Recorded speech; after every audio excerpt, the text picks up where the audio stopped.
Hey Jamie, how's it going, man? Going well, man. Awesome, awesome. Hey, well, I just want to, before we get started here, I just wanted to say thank you for taking some time out of your day and, doing this interview for me. I really appreciate it. Absolutely, man. No problem whatsoever.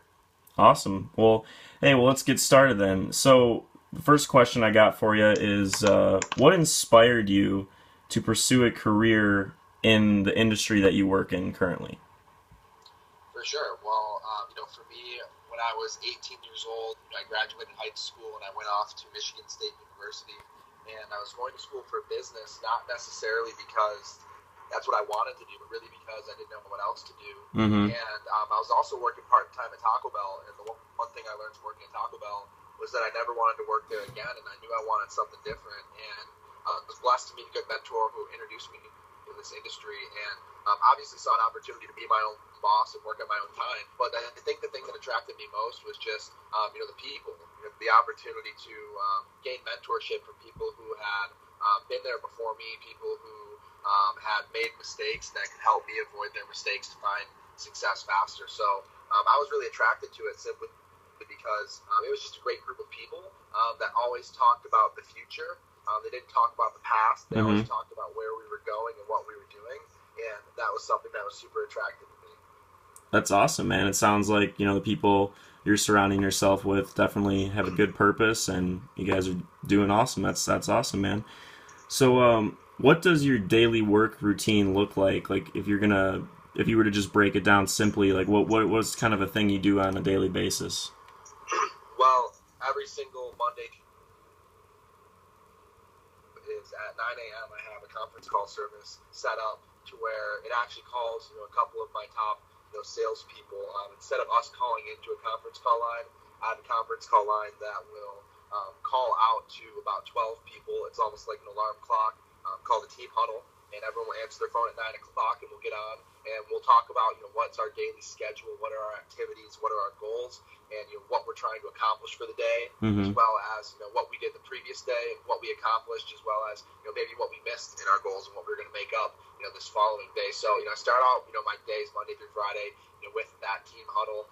From there, usually get about 30 minutes to an hour, reading or some sort of audio to help really advance myself, in mindset to where I want to be, just so I can constantly be growing. But usually most of my day is really from about all the way up until noon is usually time for me. My philosophy is before noon and after midnight are times for yourself, but between noon and midnight is a great time to do your business building activities. And between noon and midnight, I spend my time connecting with new people, finding out their stories, figuring out what they want, why they want it, and helping them set up a game plan to help them launch their business and get starting, as well as just give them a clear path to where they truly want to be. Number one. Number two, I spend a lot of my day actually sharing my story and presenting the business of Jeunesse to customers as well as people who are interested in the business. And then lastly, I spend time on the phone with people giving advice who are maybe stuck, trying to get to their goals where they want to be, figuring out what maybe that limiting belief is that's holding them back. And once we break through that limiting belief, we help them, get back on track and back to their goals. If that makes sense. Yeah, absolutely, man. It sounds like you got a busy work day. Definitely, man. But when you love what you do, it's not work. Exactly, exactly. So, what type of education would you need to fulfill your job? Okay. Well, what's super interesting about what we do is that there really is no education required. I've met people who were high school dropouts, and I've met people who are Ivy League school graduates, people who are business owners, people who are doctors, lawyers, teachers, engineers, who get involved in this business. And there's no education required, but it definitely helps. For me, I had a background in business, so naturally I did have a business mindset going into this. But I can definitely say with this type of business, it's a kind of business where you need to kind of forget a lot of the stuff that you already know.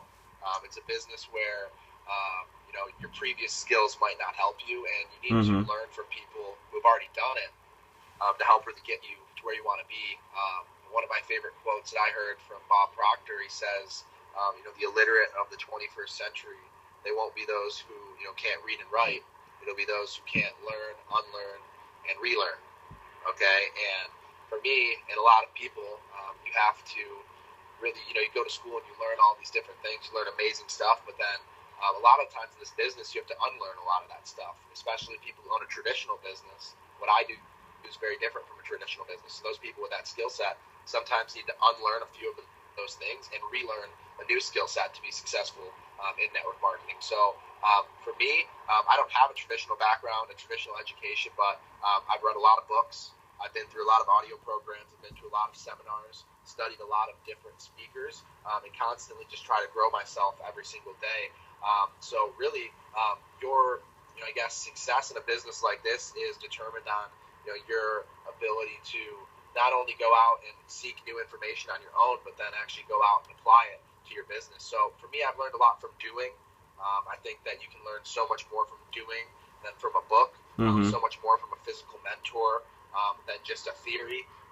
So for me, that's my philosophy. Find a mentor, find a good book, have a mentor recommend you a good book, and that's where you can get a lot of the education when it comes to a business like this.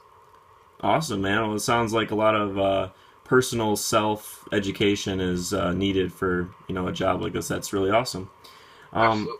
So, what, if any, what are some difficulties that you would face in a daily work routine of yours? Okay. Well, one of the best and worst parts about this business is the fact that anyone can do it. So you can have the best person in the world who's super qualified, or you can have the person who maybe isn't qualified, who's not as professional. So dealing with people, learning about people and services and things like that, conflict resolution, helping people, figure out issues and problems, when something happens with customer support, helping them overcome those issues to really help their business move forward.